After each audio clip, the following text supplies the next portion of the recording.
Hello दोस्तों, कैसे हैं आप? उम्मीद होगी स्वस्थ होंगे, मस्त होंगे। तो चलिए दोस्तों, हम आज आपको केमिस्ट्री के बारे में थोड़ा सा जानकारी देते हैं। तो कल हम क्लास 10th की केमिस्ट्री पढ़े थे, उसमें पढ़े थे आपको रासायनिक समीकरण क्या है। तो आज हम बच्चों रासायनिक समीकरण के प्रकार और उसमें रासायनिक समीकरण को कैसे संतुलित करते हैं ये आप सीखेंगे। तो चलिए हम टॉपिक पे चलते हैं। तो हमारा हेडिंग है संतुलित रासायनिक समीकरण। संतुलित रासायनिक समीकरण क्या है बच्चों? तो आप इसकी परिभाषा देखेंगे। इसकी जो परिभाषा होती है बच्चों क्या होता है देखिएगा। वह रासायनिक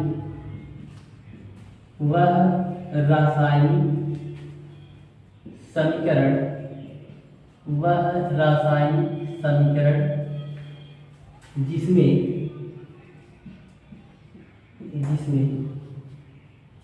दोनों पक्षों में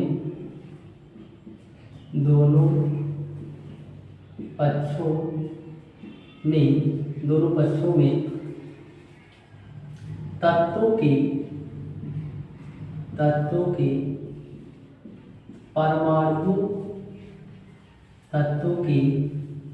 परमाणुओं की संख्या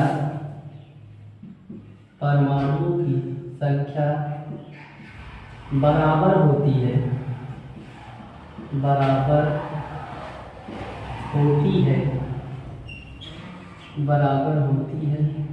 उसे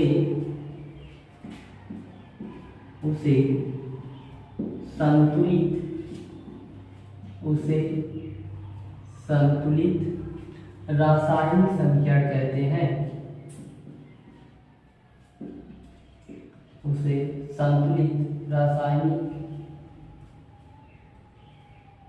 संतुलित रासायनिक समीकरण कहते हैं, या इसे संतुलित समीकरण भी कहते हैं। ठीक है, तो हम अब इसका एग्जाम्पल देखेंगे क्या होता है। जैसे एग्जाम्पल देखिए, एग्जाम्पल जो है जैसे हमने लिए ZnO को बच्चों कहते हैं जिंक ऑक्साइड प्लस, और आप ले लीजिए H2SO4, ये है बच्चों सल्फ्यूरिक अम्ल। ठीक है, इक्वल टू क्या बनेगा बच्चों? देखिए Zn हाइड्रोजन को विस्थापित कर देगा, मतलब हाइड्रोजन के स्थान पे Zn हो जाएगा बच्चों। और ये हाइड्रोजन ऑक्सीजन के साथ मिलकर एक यौगिक का निर्माण करेगा। तो जैसे बच्चों Zn जब हाइड्रोजन को हटाएगा इसके स्थान पे बैठेगा, तो ये हो गया ZnSO4 और प्लस H2O। ठीक है, तो ये आपका जैसे जिंक ऑक्साइड प्लस सल्फ्यूरिक अम्ल और प्लस जिंक सल्फेट और प्लस H2O बन गया। तो इसमें क्या है बच्चों, ये अभिकारक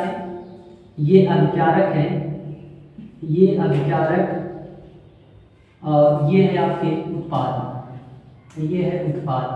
और इन दोनों की तत्वों के परमाणुओं की संख्या आपस में क्या है बच्चों? बराबर है, इसलिए ये आपका संतुलित समीकरण है। ठीक है, संतुलित समीकरण में अभिकारक और उत्पाद के परमाणुओं की संख्या आपस में क्या होगी? बराबर होगी। ठीक है, जैसे एक एग्जांपल और देखेंगे बच्चों। जैसे हम कहते हैं N2 प्लस 3H2 = 2NH3। तो इसको देखेंगे बच्चों, N2 प्लस 3H2 = 2NH3। इसमें नाइट्रोजन देखिए 2 बार है, यहाँ नाइट्रोजन कितनी बार है? 2 बार है। यहाँ हाइड्रोजन बच्चों 3 यहाँ है, 2 यहाँ है, 3 कितना हो गया? 6। हाइड्रोजन के कितने परमाणु है? 6 परमाणु है। इस तरफ भी 3 हाइड्रोजन है, इस तरफ कितने हैं? 2 है। तो 3 दूनी कितना हो गया? 6। इसी प्रकार की बच्चों आपके क्या है? संतुलित समीकरण है। ठीक है, संतुलित समीकरण है। अब आगे एक एग्जांपल और देखते हैं बच्चों, इसके बाद हम अगले टॉपिक पे चलेंगे। तो एक एग्जांपल और देखेंगे, जैसे देखिए बच्चों, जैसे NaOH और प्लस HCl = ये आपका बना लेता है बच्चों NaCl और प्लस H2O। ठीक है, तो यहाँ पर जैसे बच्चों ये है सोडियम हाइड्रोक्साइड और प्लस HCl हाइड्रोक्लोरिक अम्ल, और बन गया है आपका सोडियम क्लोराइड और प्लस जल। ठीक है बच्चों, तो देखेंगे यहाँ सोडियम के कितने परमाणु है? 1। यहाँ सोडियम के कितने परमाणु है? 1, यानी सोडियम परमाणु संख्या बराबर है। इस तरफ देखिए ऑक्सीजन कितने हैं? 1 है। इस तरफ ऑक्सीजन की परमाणु संख्या कितनी है बच्चों? 1 है। इस तरफ हाइड्रोजन देखेंगे यहाँ ए, यहाँ ए, तो ए के कितना हो गया बच्चों 2।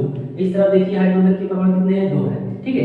यहाँ देखिए Cl कितनी बार है 1 बार है, इस तरफ भी Cl कितनी बार है 1 बार है, इसलिए ये समीकरण आपके क्या है संतुलित है, ठीक है। तो अब हम चलेंगे बच्चों असंतुलित समीकरण को पढ़ेंगे। असंतुलित समीकरण में आपके समीकरण कैसे रहेंगे, असंतुलित रहेंगे और उन्हें हम क्या करेंगे संतुलित करेंगे बच्चों। चलिए तो आपका जो हेडिंग रहेगा अगला ये है बच्चों आपका असंतुलित समीकरण, ठीक है। हेडिंग लगाएंगे बच्चों आप सब असंतुलित समीकरण। तो यहाँ पर हम संतुलित लिखे हैं, यहाँ आगे आ लगा देते हैं, ये आपका बन गया असंतुलित समीकरण। अब असंतुलित समीकरण क्या है बच्चों, तो इसकी परिभाषा लिखेंगे आप, वह रासायनिक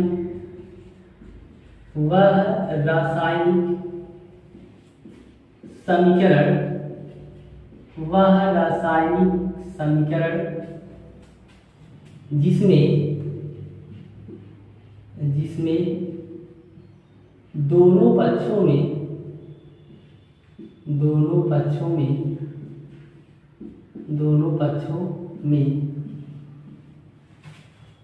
प्रत्येक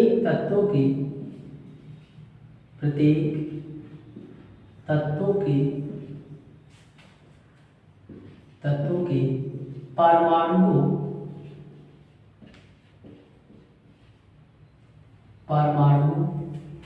की संख्या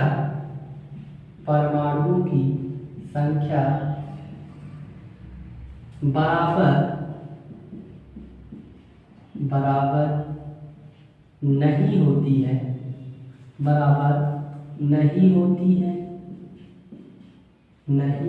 है, उसे असंतुलित समीकरण कहते हैं।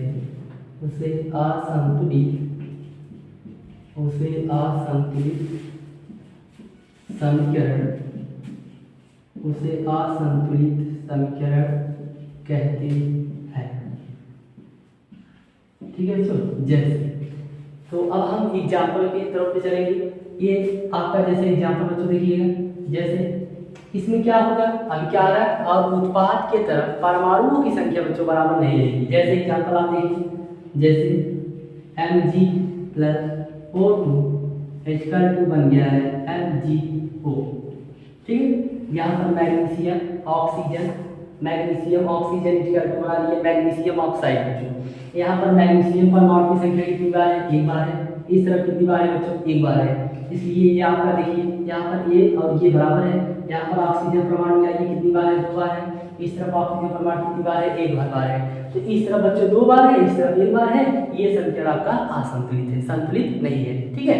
तो अब बच्चों हम अब इसको संतुलित कैसे करते हैं, ये आप देखिए। जैसे यहाँ पर क्या करेंगे आप, ये मैग्नीशियम 1 बार है, ऑक्सीजन कितनी बार है, 2 बार है। यहाँ पर ऑक्सीजन कितनी बार है, 1 बार है, मैग्नीशियम कितनी बार है बच्चों, 1 बार है। तो हम अगर बच्चों ऑक्सीजन इस तरफ 2 है, इस तरफ 1 है, अगर हम इस तरफ 2 का गुणा कर देंगे, इस तरफ बच्चों 2 का गुणा जैसे ही करेंगे, ऑक्सीजन की संख्या क्या हो गई, बराबर हो गई, परंतु उसके आगे मैग्नीशियम लगा है तो मैग्नीशियम की संख्या क्या हो गई, बढ़ गई।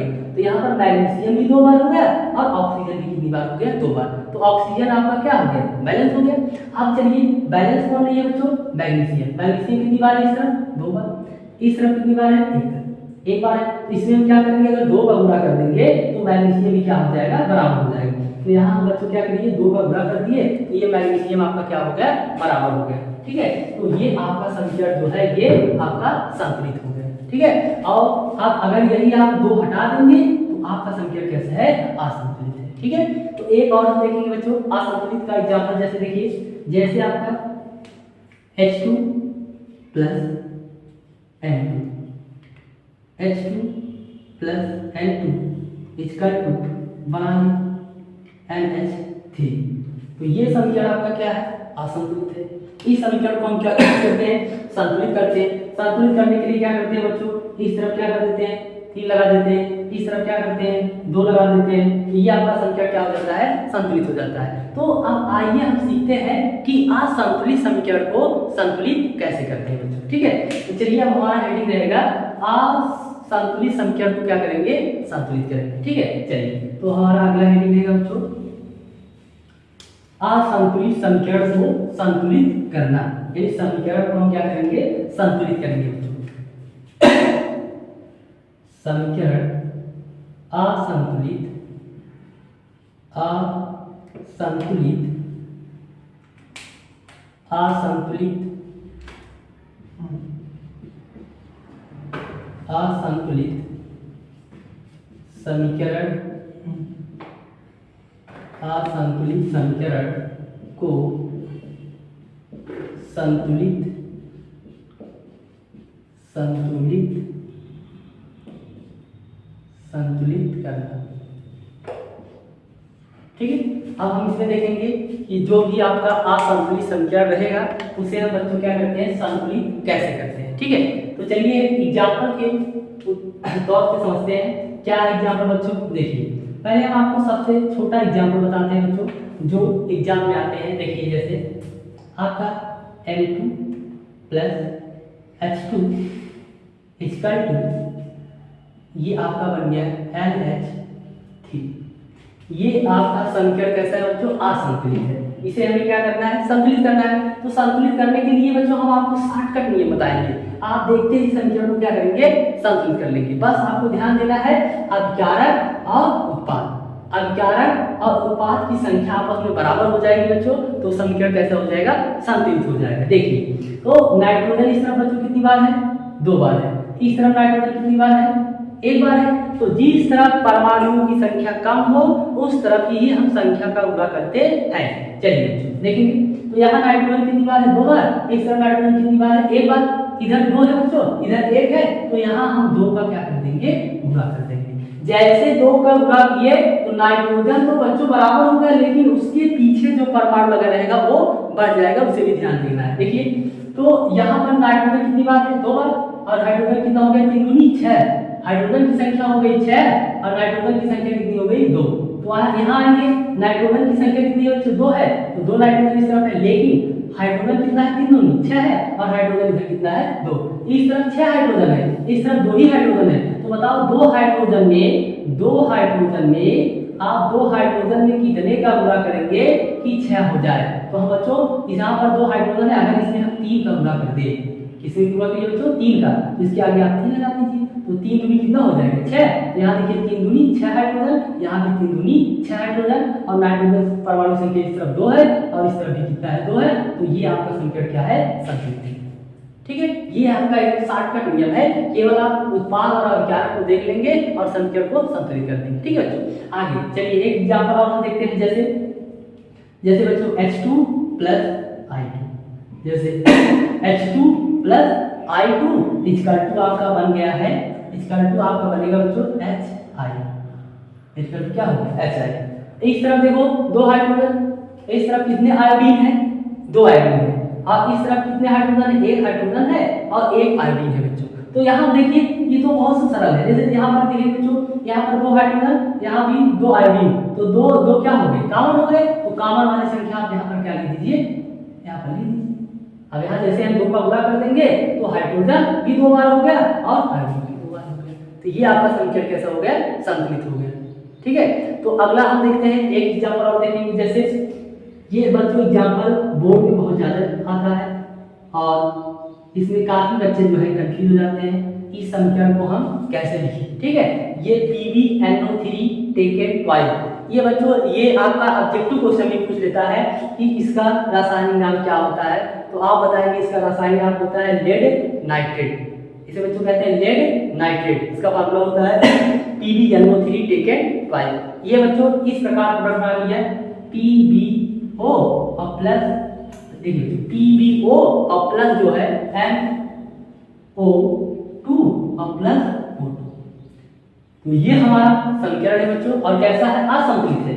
आप यही देखिए असंतुलित समीकरण है और इसे हम क्या करते हैं, संतुलित करते हैं। चलिए देखिए, तो सबसे पहले क्या करना है बच्चों, इस समीकरण में इसका नियम ये है कि इसमें सबसे पहले आप नाइट्रोजन को बैलेंस करेंगे। सबसे पहले किस परमाणु को बैलेंस करेंगे, नाइट्रोजन को हम बैलेंस करेंगे, तब जाके बच्चों आप हाइड्रोजन को देखोगे, ऑक्सीजन को देखोगे और जो है लेड को देखेंगे, नहीं तो आपका समीकरण गलत हो जाएगा। चलिए देखिए यहाँ पर नाइट्रोजन कितनी बार है बच्चों, देखिए नाइट्रोजन यहाँ पर ये टेकन ट्वाइस लगाया बच्चों, इसका मतलब 2 बार नाइट्रोजन है।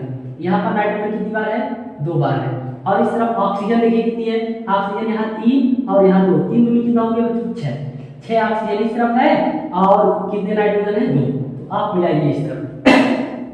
यहाँ पहले ऑक्सीजन को देखो बच्चों, ऑक्सीजन इस तरफ कितना है 3 दूनी 6 है, और इस तरफ ऑक्सीजन कितना है 2 यहाँ है 2 यहाँ है और 1 यहाँ है, तो 2 2 4 और यहाँ पर कितना है 5 ऑक्सीजन है। ठीक है, तो इसमें हम क्या करेंगे, सबसे पहले जहाँ पर नाइट्रोजन है बच्चों, नाइट्रोजन की संख्या बढ़ाइए। अगर हम नाइट्रोजन में 4 का गुणा कर दें, देखिए बच्चों ध्यान देखिए, नाइट्रोजन हम क्या करते हैं 4 का गुणा कर देंगे, तो जैसे ही 4 का गुणा करें तो नाइट्रोजन क्या हो गया, बढ़ गया। नाइट्रोजन क्या होगा बच्चों, बढ़ गया। यहाँ पर नाइट्रोजन की संख्या कितनी होगी 4, इस तरफ नाइट्रोजन की संख्या कितनी हो गई 2, यहाँ पर नाइट्रोजन 2 बार है तो इसके आगे हम 2 का गुणा करेंगे तो 2 2 कितना हो गया 4 नाइट्रोजन हो गया। ठीक है, अब नाइट्रोजन मिलाइए, नाइट्रोजन परमाणु की संख्या बराबर है 4 इस तरफ है और जो है 4 इस तरफ है।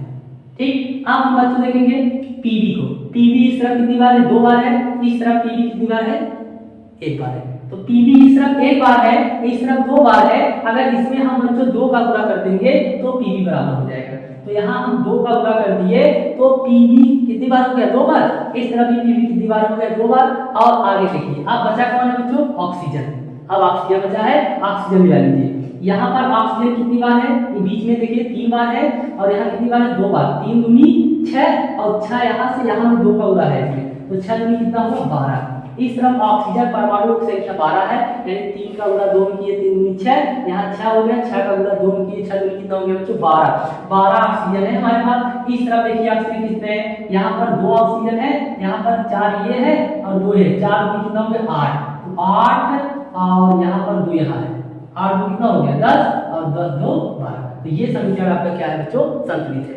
ये बोर्ड के में बहुत बोर्ड वाले जो है परीक्षा में आपसे बहुत ज्यादा पूछता है और बच्चे इसमें कंफ्यूज जाते हैं, तो आप समीकरण को ये समझ में आया होगा। तो चलिए अगले उदाहरण पे हम चलते हैं। ठीक है, अगला एग्जाम्पल क्या है बच्चों देखिएगा और समीकरण को संतुलित कीजिएगा। देखिए जैसे हम एक एग्जाम्पल और लेते हैं बच्चों, जैसे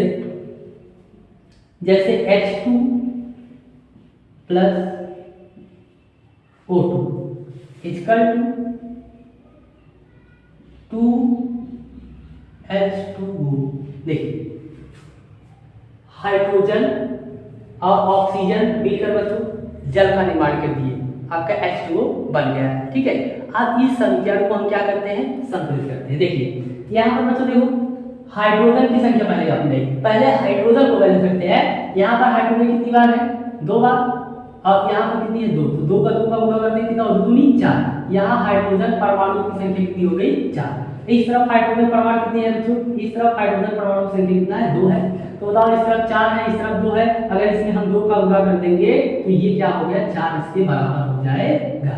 ठीक है, तो हम क्या करेंगे बच्चों इसमें 2 का गुणा किए किस तरफ 11 की तरफ, तो यहाँ 2 का गुणा कर दीजिए, तो 2 2 कितना होगा 4 और 2 2 कितना होगा 4। ठीक है, अब इस तरफ देखिए बच्चों, अब ऑक्सीजन देखिए, ऑक्सीजन इस तरफ कितनी बार है 2 बार, ऑक्सीजन इस तरफ कितनी बार है देखिए, ऑक्सीजन इस तरफ कितनी बार है 2 बार है, तो ये ऑक्सीजन परमाणु की आपका क्या है बैलेंस है, तो ये समीकरण आपका क्या है बच्चों बैलेंस है। ठीक है, इसी प्रकार हम आगे भी देखते हैं और एग्जांपल देखिए, और भी एग्जांपल देखेंगे। और जैसे अगर आप हम कह दें देखिए बच्चों, जैसे 2KClO3, जैसे 2KClO3 इक्वल टू KCl और प्लस O2। ये देखिए जैसे 2KClO3 equal to KCl plus O2, इस समीकरण को हम बैलेंस करेंगे। कैसे बैलेंस करते हैं देखिए बच्चों, तो यहाँ पर देखिए पोटेशियम कितनी बार 2 बार, क्लोरीन कितनी बार 2 बार, ऑक्सीजन देखिए बच्चों इस तरफ 3 लगा इस तरफ 2, तो दोनों को आपस में गुणा कर दिए, 3 दूनी कितना हो गया 6 ऑक्सीजन है। ठीक है, तो सबसे पहले हाइड्रोजन और ऑक्सीजन को अभी छोड़ दीजिए बच्चों, बाकी तत्व को बैलेंस करिए। देखिए यहाँ पर पोटेशियम कितनी बार है 2 बार है, इस तरफ कितनी बार है, अभिकारक की तरफ देखेंगे बच्चों पोटेशियम की संख्या कितनी है 2 है, इस तरफ पोटेशियम की संख्या कितनी है 1 है। ठीक है, तो अब इस तरफ बच्चों 2 है इस तरफ 1 है, इसमें हम 2 का क्या कर देंगे गुणा कर देंगे, तो ये क्या हो जाएगा 2 बराबर होगा। देखिए इस तरफ पोटेशियम 2, इस तरफ भी पोटेशियम कितनी है 2 बार है, तो यहाँ पर हमने क्या उत्पाद में 2 का गुणा करेंगे बच्चों, पोटेशियम के सामने यहाँ 2 का गुणा कर दिए तो 2 बार पोटेशियम हो गया और क्लोरीन भी क्या हो गया बढ़ गया। अब चलिए क्लोरीन को देखिए, क्लोरीन इस तरफ कितनी बार है बच्चों 2 बार है, और इस तरफ क्लोरीन कितनी बार है इस तरफ क्लोरीन कितनी बार है बच्चों, 2 बार है। ठीक है, यानी क्लोरीन आपस में क्या है बच्चों, बराबर है।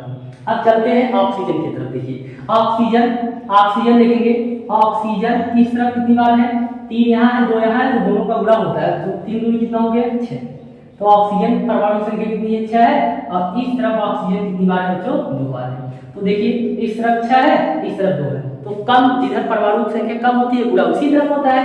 तो इस तरफ बच्चों 2 में अगर हम 3 का गुणा कर देंगे, 2 में 3 का गुणा करेंगे तो कितना आ जाएगा बच्चों, 6 आ जाएगा। तो इस तरफ ऑक्सीजन 6 हो गया, इस तरफ भी ऑक्सीजन क्या हो गया, 6 हो गया। तो हमने क्या किया था, 3 का गुणा किया था किसके सामने, ऑक्सीजन के। तो ऑक्सीजन में आप क्या कर देंगे, 3 का गुणा कर देंगे, तो ये आपका संकेत क्या हो जाएगा, संतुलित हो जाएगा। ठीक है, इसी प्रकार हम संकेत को क्या करते हैं, संतुलित कर देते हैं। ठीक है, तो चलिए बच्चों, तो एक संकेत और है, एक संकेत और हम आपको पढ़ते हैं, इसके बाद जो है हम कल आपसे आगे वीडियो में मिलेंगे। ठीक है, तो एक संकेत और देख लीजिए, जैसे हमारा संकेत क्या है बच्चों, देखिएगा संकेत आपका है Fe है। ये बच्चों Fe को हम क्या करते हैं, थेरी पढ़ते हैं। ठीक है, ये Fe हो गया और प्लस H2O इक्वल टू बच्चों देखिए Fe plus H2O equal to Fe3O4। क्या हो गया बच्चों, Fe3O4 और प्लस Fe3O4 और इसके बाद जो है प्लस हो गया आपका। अब मान लीजिए आप इसमें जो है आपका क्या हो जाएगा, जैसे Fe plus H2 equal to Fe3O4 हो गया, तो इसके बाद आपका क्या रहेगा, देखिए प्लस H2। ठीक है, देखिए बच्चों क्या ये संख्या आपका संतुलित है, मिला लीजिए। इस तरफ देखिए Fe कितनी बार है, 1 बार है। इस तरफ क्या है बच्चों, 3 बार है, इसलिए संख्या संतुलित नहीं है। इसको हम क्या करते हैं, संतुलित करते हैं। चलिए आइए देखिए एकदम शॉर्टकट मेथड से सीखेंगे बच्चों। पहले आपको ऑक्सीजन और हाइड्रोजन को छोड़कर अदर तत्व को बैलेंस करना है। चलिए देखिए, तो यहाँ पहले हम बच्चों Fe को बैलेंस करते हैं। तो Fe इस तरफ कितनी बार है, 1 बार है। इस तरफ Fe देखिए कितनी बार है बच्चों, इस तरफ कितनी बार है, 3 बार है। तो हम क्या करेंगे, Fe इस तरफ 1 बार है, इस तरफ कितनी बार है बच्चों, 3 बार है। ठीक है, तो अब 1 में हम कितने का गुणा कर दे कि 3 का बराबर हो जाए, हम बच्चों 3 का गुणा करेंगे, तो 3 करने कितना हो गया, 3, इस तरफ भी 3, इस तरफ भी 3 बराबर है। तो हम ये गुणा किस तरफ किए, अभिकारक की तरफ। तो यहाँ हमने क्या किया, 3 का गुणा कर दिया, तो यह क्या हो गया बच्चों, बराबर हो गया। अब चलिए आप हाइड्रोजन को बैलेंस करिए। हाइड्रोजन इस तरफ कितनी बार है बच्चों, 2 बार है। इस तरफ कितनी बार है, 2 बार है। ठीक है, और इस तरफ हाइड्रोजन कितनी बार है बच्चों, इस तरफ कितनी बार है, 2 बार है। ठीक है, इस तरफ भी हाइड्रोजन, इस तरफ हाइड्रोजन क्या है, बराबर है। ठीक, अब चलिए ऑक्सीजन देखिए, ऑक्सीजन परमाणु देखेंगे बच्चों, ऑक्सीजन इस तरफ कितनी बार है, 1 बार है। इस तरफ ऑक्सीजन परमाणु कितनी बार है, इस तरफ ऑक्सीजन परमाणु जो है 4 बार है। तो देखिए बच्चों इस तरफ परमाणु अभिकारक के पास, ये अभिकारक है, अभिकारक के पास ऑक्सीजन परमाणु 1 बार, ये उत्पाद है बच्चों, उत्पाद के पास ऑक्सीजन कितनी बार है, 4 बार। तो इसमें हम बच्चों इस तरफ कम है, तो इस तरफ अगर हम 4 का गुणा कर दें तो 4 करने कितना हो गया, 4। किस तरफ गुणा किए, अभिकारक के पास, किसमें गुणा किया, ऑक्सीजन। तो ये अभिकारक है, ऑक्सीजन यहाँ है, तो यहाँ हमने 4 का क्या किया, गुणा कर दिया। तो जैसे ही 4 का गुणा किया बच्चों, तो हाइड्रोजन की संख्या क्या हो गई, बढ़ गई। हाइड्रोजन की संख्या क्या हो गई, बढ़ गई। तो ऑक्सीजन की संख्या कितने हो गया, बराबर हो गया। तो 4 ऑक्सीजन इस तरफ भी है और 4 ऑक्सीजन इस तरफ भी है। अब लेकिन बच्चों जैसे हमने 4 का गुणा किया, तो ऑक्सीजन के पहले हाइड्रोजन था, उसकी भी संख्या आपस में क्या हो गई, बढ़ गई। तो हम अब एक बार फिर से हाइड्रोजन को देखेंगे। हाइड्रोजन यहाँ कितना है, 4 दूनी 8, इस तरफ हाइड्रोजन कितने हैं, 2 है। तो इस तरफ बच्चों ये जो 2 लिखे थे, जैसे ही गुणा किए तो 4 दूनी कितना हो गया, 8 हाइड्रोजन हो गए। अब इस तरफ हाइड्रोजन की संख्या कितनी है, देखिए इस तरफ कितनी है, 2 है। तो हम 2 में कितने का गुणा कर दे कि 8 के बराबर हो जाए। तो इस 2 में हम जो है किसका गुणा करेंगे, 4 का। तो 4 गुना कितना हो गया, 8। तो यहाँ हमने हाइड्रोजन में कितने का गुणा किया, 4 का। तो यहाँ 4 का गुणा कर देंगे, तो ये संख्या आपका क्या हो जाएगा, संतुलित हो जाएगा। इसे देखिए 3Fe, यहाँ Fe की संख्या कितनी है, 3 बार है। इस तरफ देखिए 4 दूनी 8 हाइड्रोजन है और ये 4 दूनी 8 हाइड्रोजन है। ठीक है, और यहाँ ऑक्सीजन देखिए कितनी बार है, 4 बार है। इस तरफ भी ऑक्सीजन कितनी बार है, 4 बार है। इसलिए ये समीकरण आपका क्या है, जो संतुलित है। ठीक है, तो अगर ये वीडियो आपको अच्छा लगा है तो लाइक कीजिए और सब्सक्राइब कीजिए। धन्यवाद।